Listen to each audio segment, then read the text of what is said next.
Ahead tonight, a wounded officer's words of strength as he meets with Prime Minister Perry Christie. The Sandals Union threatens strike action. We'll tell you why. And smoke swallows the street. Find out the impact this fire had on local businesses. The National Report starts now. Now in HD.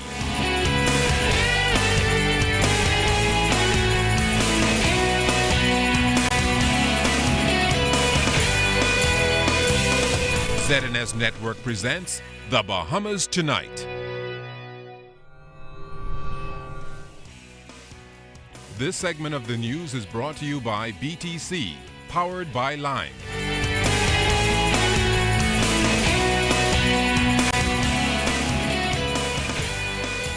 Good evening, everyone. I'm Keishla Adderley. And I'm Kendino Knowles. As always, it's good to have you with us. Topping the news tonight, the resolve of the government to tackle crime and a wounded police officer to soldier on after being targeted by gunmen came together yesterday as Prime Minister Christie met with Superintendent Clayton Fernander. A short time after touching down in the capital from the United States, where he received medical treatment, he, along with the commissioner and other executives, sat down with the Prime Minister, who used the opportunity to pledge his support of the police and all law-abiding citizens. Jimenita Swain reports. The bullets may have pierced his body, but it did not weaken his resolve to tackle crime. We cannot give up. We have to continue to press on, come together as a team, and we can't let just a handful of thugs continue to destroy our country. Superintendent Clayton Fernander, escorted by Commissioner of Police Allison Greenslade, pulled up to the Churchill office via police caravan to meet with Prime Minister Perry Christie and members of cabinet. In the foyer, Fernander greeted fellow officers before his meeting with Mr. Christie, acknowledging he still has a lot of fight left in him. There's much good people, much more good people than the bad. So once we come together as a team, we will continue to win the fight. And I will not give up. This only strengthened me to continue the fight, to continue to assist, to make this country a better place. The nation's leader said he was thankful that Fernander pulled through the incident with minimal damage. He added that he won't allow a minority of lawbreakers to hold the country hostage. No young person, no group of young people in our country have the right to believe that they could imperil the fortunes and lives of an entire population, right, by acts of gross stupidity and irresponsibility. National Security Minister Dr. Bernard Nottage highlighted the contributions of the senior officer and said he looked forward to his return to work. He is an outstanding police officer, and it's quite interesting that in recent times he's been doing some first-class work in the South Beach area and others, and we wanted to show our appreciation for what he has done and our concern about what he's been through, and assure him of the government's support, complete support, and we look forward to him getting back to work as soon as possible. That's the doctor talking. Commissioner of Police Allison Greenslade thanked the Prime Minister for the audience and said it's time for parents to get back to basics. When parents and grandparents took their children to the foot of the cross at Sunday schools, all across the Family Islands and all across the Bahamas, and got them to learn the 10 Commandments, thou shalt not kill, thou shalt not steal, and on and on and on, good virtues, so that when those children grew older and they were challenged by these pluralistic views, they knew where their true north was. The events have prompted the Prime Minister to make a familiar call to turn in lawbreakers and not to provide them with a place to hide. Jimenita Swain, ZNS Network News.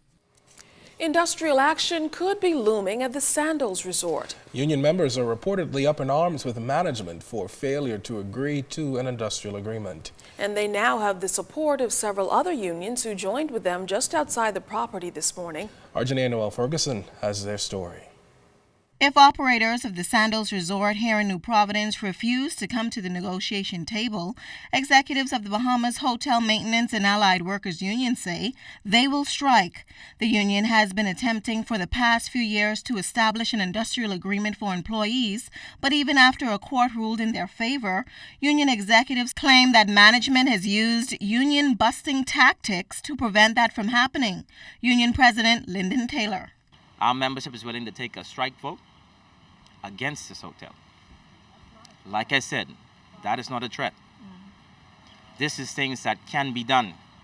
So we're suggesting to the employer, let's sit down, grown adults, and let's iron out an agreement. It's been refusals by the employer or? Back and forth. Every time we set a date, it's been postponed. The very same morning or the night before. Every single time. The union also has the support of the Bahamas Trade Congress Union. According to Secretary General Tyrone Morris and Communications Officer Fred Munnings, this has gone on for far too long. Whenever we take our next steps, we just want to ensure that the Bahamian public has an appreciation as to why we're doing the things that we're doing. And we don't want people to believe that we're irresponsible in the actions that we are taking. We have been most professional, we have been more than lenient, and these workers have been suffering for many, many years. Executives of the Water and Sewage Management Union are also joining arms. President Udell Roll says they are prepared to do whatever it takes to bring about a resolution. How long do we have to listen, how people not respect law and order? They've taken it to the top, and it's found in the favor of the union, and they still decide that they're not going to negotiate with Bahamians. Something is fundamentally wrong here. Union members say that the government and the Minister of Labor have also reached out to hotel operators, and still nothing. While on property today, we attempted to get a response from management, but we were told that the manager was off property. Attempted calls to reach him up until airtime were not successful. Janaea Noel Ferguson, ZNS Network News. A 21-year-old man of Union Village is the country's latest homicide victim. He was gunned down last night as he stood in front of a residence at Union Village off Wolf Road around 9:15 p.m. Police say 2 suspects were involved. The murder is the 3rd in 2 days. Meantime, authorities are questioning a 28-year-old man of Soldier Road in connection with the killing of Julian Colley of Price Street, Nassau Village. Superintendent Paul Roll, would not confirm reports that Colley is leader of the so-called fire and theft gang. Authorities say it was around 10:45 last night that gunmen opened fire on 2 males as they arrived at a residence at Miller's Heights off Carmichael Road. The men reportedly jumped out of a silver Honda Civic, shooting 34-year-old Colley several times. He died at the scene. The second male is detained in hospital in stable condition. Now, police say the men fled the area in that same Honda Civic, driven by a 3rd male. They're asking anyone with information on the incident to come forward.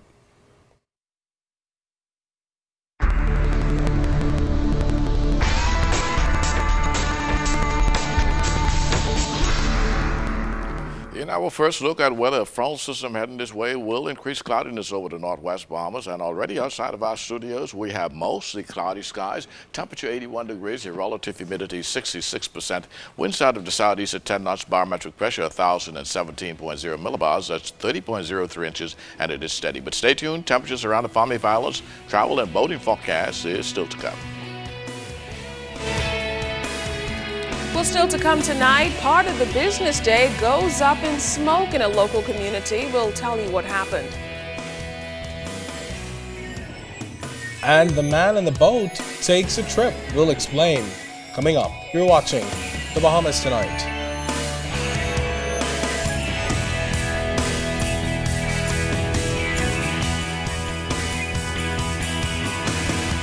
Portion of the news is brought to you by Shell Helix Ultra. Performance you can see.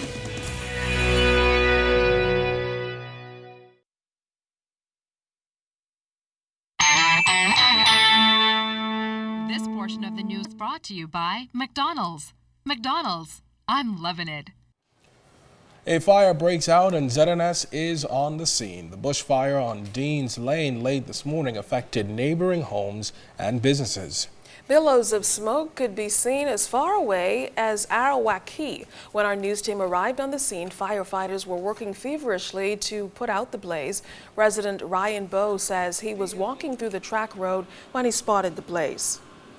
I come walking from Nassau Street, and as I come, I seen the fellas them walk through there, and I seen a bunch of smoke.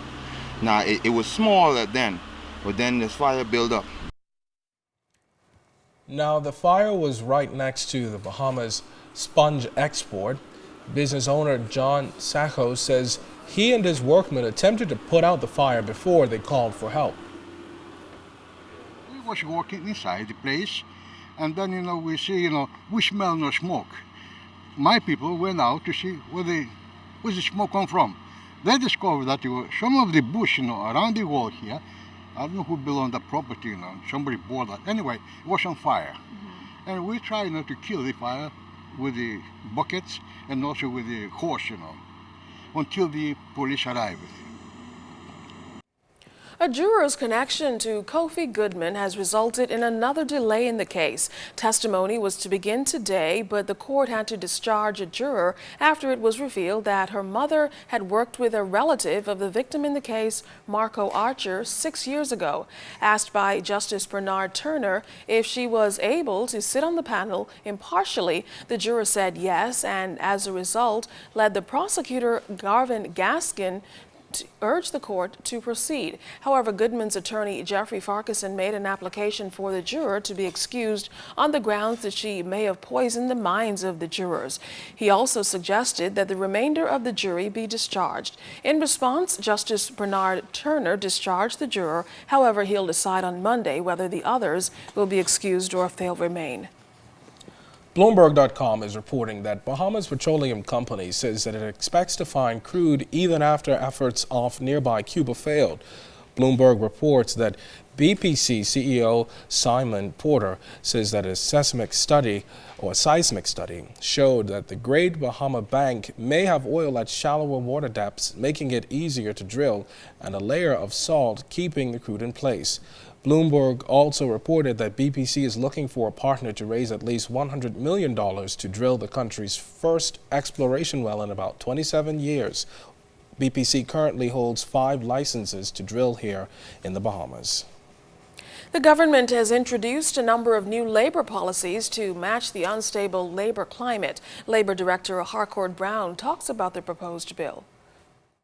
Very, very excited about the tripartite consultation bill that Minister will be introducing to Parliament shortly, and the effects that that will have, because when you look at the world of work, when you look at everything that happens within the world of work, when you look at industrial relations, particularly within the Bahamas, the lack of a formal system of social dialogue, I think, is crucial. And the government is about to address that in a very clear and succinct way. And it's going to be done with the total agreement and concurrence of the employers, as well as the trade union organizations, who have worked tirelessly behind the scenes to bring this tripartite consultation bill to fruition. Well, we're just about a month away from crowning a new National Primary School Student of the Year. Foundation CEO Ricardo DeVoe is excited as a major sponsor comes on board. We're excited this year for the 2013 Bahamas Primary School Student of the Year.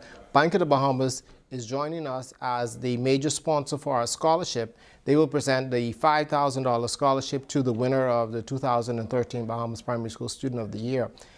We are so excited. Bank of the Bahamas have been a sponsor of this program for many years now, but this year they have decided to become our major scholarship sponsor. We're truly grateful to them for this opportunity. In fact, Bank of the Bahamas is just leading the way. We have over 51 companies that will be offering scholarships on the night of the Bahamas Primary School Student of the Year Awards program, and we are truly grateful to them also. Now, Foundation Vice President Vaughn Culmer added that the foundation has launched a T-shirt day. The purpose is to motivate the children, create more excitement, and build an awareness of the program. The T-shirt day has been planned in order to promote a bigger national awareness of the awards program. The awards program has been very motivational to a number of the primary schools. The students begin preparing themselves in order to qualify as the school's nominee from the early grades. The parents are excited. They receive a tangible scholarship. So we want to give a bigger presence this year. We've never done this before. So we feel if we have the whole nation involved, the corporate sponsors, as well as all of the primary schools wearing the T-shirts, it would... Well, do you have what it takes to be the next BTC star? If the answer is yes, then listen up. Casting calls for contestants to be a part of the popular BTC television show Star Maker is set to take place later this month and early May. The popular reality show, which is aired on the ZNS television network, features Bahamians between the ages of 13 to 30 who are competing for the opportunity to become the face of BTC's nationwide advertising and public relations campaign and to win a $10,000 endorsement contract. The show will run for 8 weeks and air at 8 p.m. every Wednesday and Saturday. Now it's the production's 4th season, and this year BTC officials plan to feature a special 1-hour show on May 8th called Where Are They Now?, which will focus on past winners. BTC Senior Manager of Public Relations Jerome Sawyer talked about what qualifies one to become a star and what the viewing audience can expect this season. Star Maker really is a reality show. And reality shows are all the rage and very popular around the world, and certainly in the Bahamas it's no different. And many of the reality shows take individuals and put them together in a living environment where they are around each other all the time.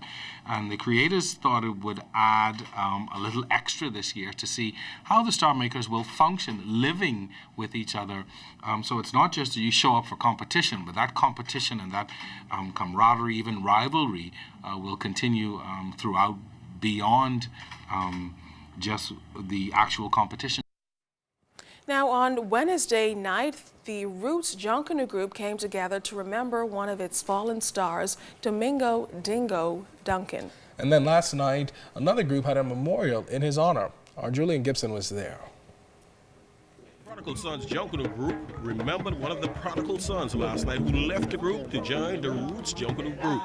Domingo Dingo Duncan might be directly involved with the Roots organization, but his heart and soul will always remain with the Prodigal Sons. Just about all the Dingo family basically rushed with Prodigal. His wife, his daughter, his brother, his wife, and his entire family.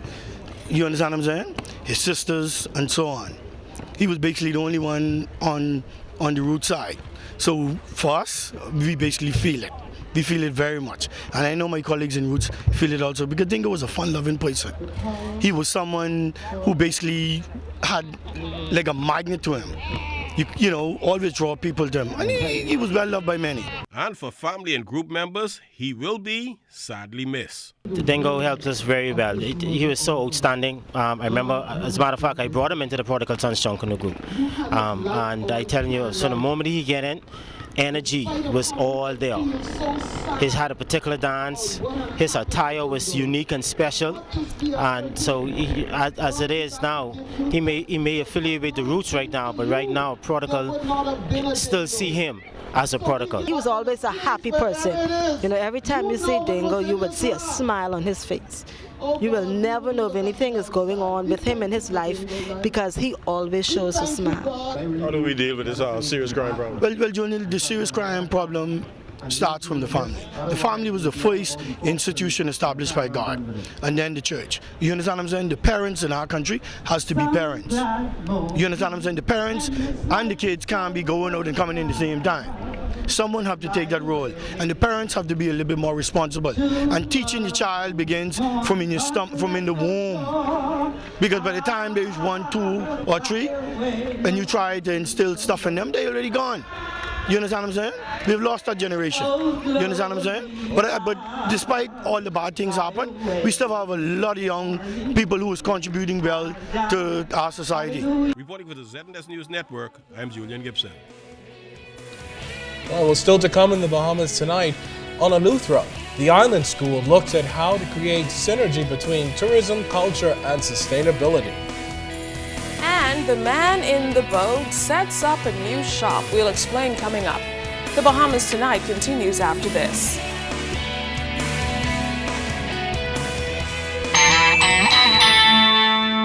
This portion of the news was brought to you by McDonald's.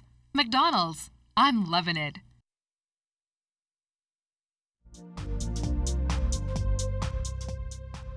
This is your Royal Fidelity Business News. I'm Jimenita Swain. Residents in Wims Bight, South Eleuthera now have access to digital television, broadband internet, and telephone services in their community. Vice President of Engineering at Cable Bahamas, John Gomez, said the company is delighted to provide the services to those residents. He said the commitment to do so was made last year. He says Cable Bahamas was pleased to meet the goal of this project to provide unparalleled communication and entertainment services to the residents.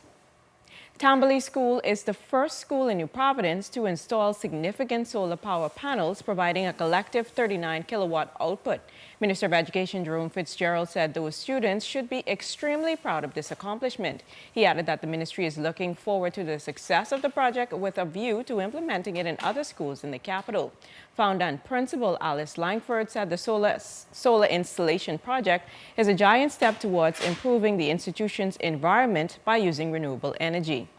And mass transportation to and from Boston was halted Friday as police continued their hunt for the suspect believed to be responsible for the Boston Marathon bombing.